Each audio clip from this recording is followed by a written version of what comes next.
കാസർഗോഡ് വീട്ടിൽ പൂട്ടിയിട്ട് പീഡിപ്പിക്കുന്നതായുള്ള മകളുടെ പരാതി തെറ്റെന്ന് CPM നേതാവ് PV ഭാസ്കരൻ. വാഹനാപകടത്തെ തുടർന്ന് അരയ്ക്ക് താഴെ തളർന്ന മകൾക്ക് മികച്ച ചികിത്സ നൽകിയിരുന്നതായും ഭാസ്കരൻ പറഞ്ഞു.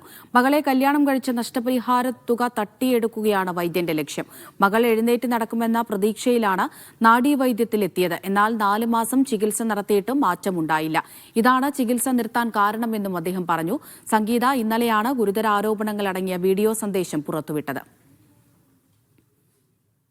അയാളെ ലക്ഷ്യം എന്ന് പറഞ്ഞാൽ ഇൻഷുറിൻ്റെ പൈസയാണ് അയാൾക്ക് ഒന്നാമത്തെ ലക്ഷ്യം. ആ ഇൻഷുർ പൈസ മേടിക്കാനുള്ള ശ്രമമാണ് അയാളെ ഭാഗത്തുനിന്നുള്ളത്. എൻ്റെ മകളെ എങ്ങനെയെല്ലാം എവിടെയെല്ലാം ചികിത്സ നടത്താൻ പറ്റുമെങ്കിൽ ഇനി ഞാൻ ഇരിക്കുന്ന വീടും പുറമും കൂടി വിറ്റിട്ടും കൂടി എൻ്റെ മകളെ ശുശ്രൂഷിക്കാൻ തയ്യാറാണ്. റൂമിൽ എല്ലാ സൗകര്യങ്ങളും ചെയ്തു കൊടുക്കും. സാധനങ്ങൾ, ഭക്ഷണ സാധനങ്ങൾ, നല്ല നല്ല ഭക്ഷണ സാധനങ്ങളാണ് കൊണ്ടുപോകും. എന്താ വെച്ചാൽ ശരീരത്തിന് വേറൊരു തകരാറ് വന്നുകൊണ്ടാണ് അതിൻ്റെ അടിസ്ഥാനത്തിൽ നല്ല നല്ല സാധനങ്ങളാണ് ഭക്ഷണം നല്ല രീതിയിൽ കൊടുക്കുന്നത്. മകള് പറഞ്ഞേ, അച്ഛാ അയാൾ ചികിത്സയിൽ ശരിയാവും എന്ന ബോധം എനിക്കുണ്ട്, നിങ്ങൾ അയാളെ ചൊടിപ്പിക്കേണ്ട. അയാളൊരു പെട്ടെന്ന് ദേഷ്യം വരുന്ന കൂട്ടത്തിലാണ്. അപ്പോൾ എനിക്കെന്തായാലും നടക്കണോ അച്ഛാ എന്നാൽ നമ്മൾ സൈക്കിളല്ലാണ്ട് വേറെ വഴിയുന്നത്. ഷഫീഖ് നസ്രുള്ള വിവരങ്ങൾ നൽകാനായി ചേരുന്നുണ്ട്. ഷഫീഖ്, അരയ്ക്ക് താഴെ തളർന്നു കിടക്കുന്ന തന്നെ ക്രൂരമായി മർദ്ദിക്കാറുണ്ട് എന്നതുൾപ്പെടെയുള്ള ഗുരുതരമായ ആരോപണങ്ങളായിരുന്നു ഈ സംഗീത പറഞ്ഞിട്ടുണ്ടായിരുന്നത്. ഇപ്പോൾ PV ഭാസ്കറിന്റെ പ്രതികരണം എന്താണ് അദ്ദേഹം പറയുന്നത്? ഇന്നലെയാണ് സംഗീത ഗുരുതരമായ ആരോപണം ഉന്നയിച്ച് വീഡിയോ പുറത്തുവിട്ടത്. വീട്ടിൽ പൂട്ടിയിട്ട് പീഡിപ്പിക്കുന്നു എന്നതായിരുന്നു പ്രധാന പരാതി. അതോടൊപ്പം തനിക്ക് ചികിത്സ നിഷേധിക്കുന്നു, തന്നെ ആത്മഹത്യയിലേക്ക് നയിക്കുകയാണ് ഈ കുടുംബം എന്നതടക്കമുള്ള ഗുരുതരമായ ആരോപണം ഇന്നലെ ഉന്നയിച്ചിരുന്നു. എന്നാൽ ഇന്ന് പിതാവ്, സംഗീതയുടെ പിതാവ് PV ഭാസ്കരൻ വാർത്താ സമ്മേളനം നടത്തി.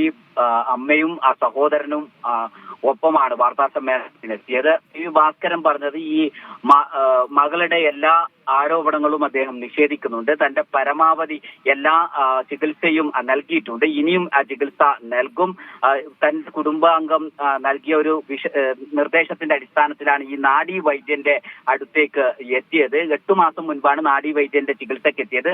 4 മാസം അവിടെ ചികിത്സ നൽകിയിരുന്നു. 3 മാസം കൊണ്ട് നടക്കും എന്നതായിരുന്നു അദ്ദേഹം നൽകിയ ഉറപ്പ്. എന്നാൽ 4 മാസമായിട്ടും ചികിത്സയ്ക്ക് യാതൊരു പുരോഗതിയും ഇല്ലാത്തതിന്റെ അടിസ്ഥാനത്തിൽ അവിടെ നിന്ന് ചികിത്സ ഒഴിവാക്കുകയായിരുന്നു. ഇപ്പോൾ 4 മാസമായി. അവിടെ നിന്നാണ് ഇനി കല്യാണം കഴിക്കണം എന്നൊരാവശ്യം അവർ രണ്ടുപേരും ഉന്നയിക്കുന്നത്. എന്നാൽ തന്റെ മകൾക്ക് ഈ ആക്സിഡന്റുമായി ബന്ധപ്പെട്ട് ലഭ്യമാവുന്ന നഷ്ടപരിഹാര തുക കൈക്കലാക്കുകയാണ് ഈ വൈദ്യന്റെ ലക്ഷ്യം എന്ന് ഭാസ്കരൻ പറയുന്നുണ്ട്. അതോടൊപ്പം ഈ മകൾക്ക് അരക്ക് താഴെ തളർന്ന മകളെ എങ്ങനെ ആണ് അദ്ദേഹത്തിന് സംരക്ഷിക്കാൻ കഴിയുക, ആ സംരക്ഷിക്കും കഴിയും എന്ന ഒരു വിശ്വാസമില്ല. അതിന്റെ അടിസ്ഥാനത്തിലാണ് ആ കല്യാണം കഴിക്കണം എന്നൊരു ആവശ്യത്തെ എതിർത്തത് എന്ന് ഭാസ്കരൻ പറയുന്നു. അതോടൊപ്പം തന്നെ അദ്ദേഹത്തിന് കഞ്ചാവ് ഉൾപ്പെടെയുള്ള ലഹരി വിൽപ്പനയുണ്ട് എന്ന ഗുരുതരമായ ഒരു ആരോപണവും ഉന്നയിക്കുന്നുണ്ട്.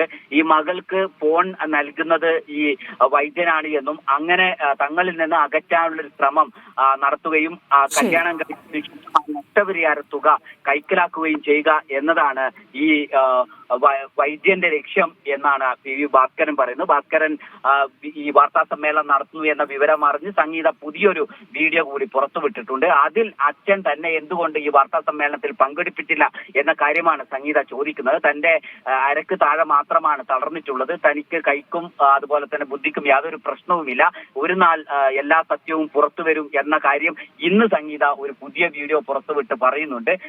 ഈ വിവരങ്ങൾ, വാർത്താ സമ്മേളനത്തിൽ വേണ്ട വിവരങ്ങൾ മുഴുവനും പഠിച്ചാണ് അവർ പറയുന്നത്, അവർ കള്ളമാണ് പറയുന്നത് എന്നതടക്കമുള്ള ഗുരുതരമായ കാര്യങ്ങൾ ഇന്നും ആ സംഗീത ആവർത്തിക്കുന്നുണ്ട്. ശരി ഷഫീഖ്.